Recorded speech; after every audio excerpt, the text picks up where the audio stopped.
Voice. Right కళ, thank you for the updates.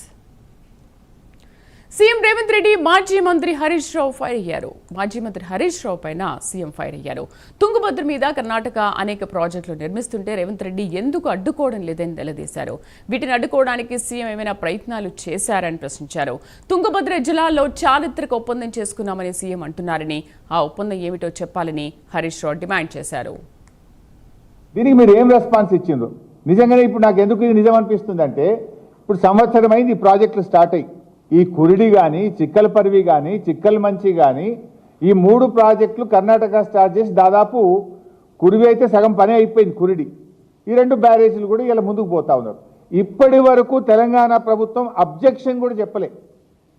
కనీసం ఇది ఎట్లా కడతారు అని చెప్పి తెలంగాణ గవర్నమెంటు కేంద్ర ప్రభుత్వానికి కానీ, కేఆర్ఎంబికి కానీ, కర్ణాటకకు కానీ దీనివల్ల మా తెలంగాణకు నష్టం జరుగుతుంది, దీన్ని ఎలా కడతారు అని చెప్పి ఈ రోజు వరకు తెలంగాణ ప్రభుత్వం సపోర్ట్ చేయలే. అంటే మీ కర్ణాటక ఈ ఉత్తరం రాసింది సపోర్ట్ చేయకుండ్రి అని. కర్ణాటక రాసినట్టే మీ చీకటి ఒప్పందం ఏంది, మీరు సపోర్ట్ చేయకుండా ఎందుకున్నారు అని ఇవాళ తెలంగాణ ప్రజల పక్షాన మేము అడుగుతా ఉన్నాం. ఈ ఇంజనీర్లను బయటపెట్టి, నీళ్ల మంత్రిని బయటపెట్టి మీ ముగ్గురు సీక్రెట్గా గంట సేపు ఏం మాట్లాడుకున్నారో ఆ వివరాలు ఏంది, తెలంగాణకు జరిగే ప్రయోజనం ఏంది, తెలంగాణకు మన హక్కులు కాపాడడానికి మీరు చేసిన కృషి ఏందో రాష్ట్ర ప్రజల పక్షాన మేము అడుగుతా ఉన్నాం, చెప్పండి. ఇప్పుడు కర్ణాటక గడుతున్న అక్రమ ప్రాజెక్టులు ఆపినరా, ఆర్డీఎస్కు నీటి వాటా సాధించిండ్రా, మీరు చేసింది ఏందో చెప్పాలని చెప్పి ఈరోజు మేము అడుగుతా ఉన్నాం. ఎందుకంటే మా పోరాడి తెలంగాణ సాధించిన పార్టీ బీఆర్ఎస్ పార్టీ. ఇలా నువ్వు నీ ఇష్టం వచ్చినట్టుగా తెలంగాణ నీటి హక్కులను కాలరాస్తా అంటే ఈ బీఆర్ఎస్ పార్టీ చూస్తూ ఊరుకోదు.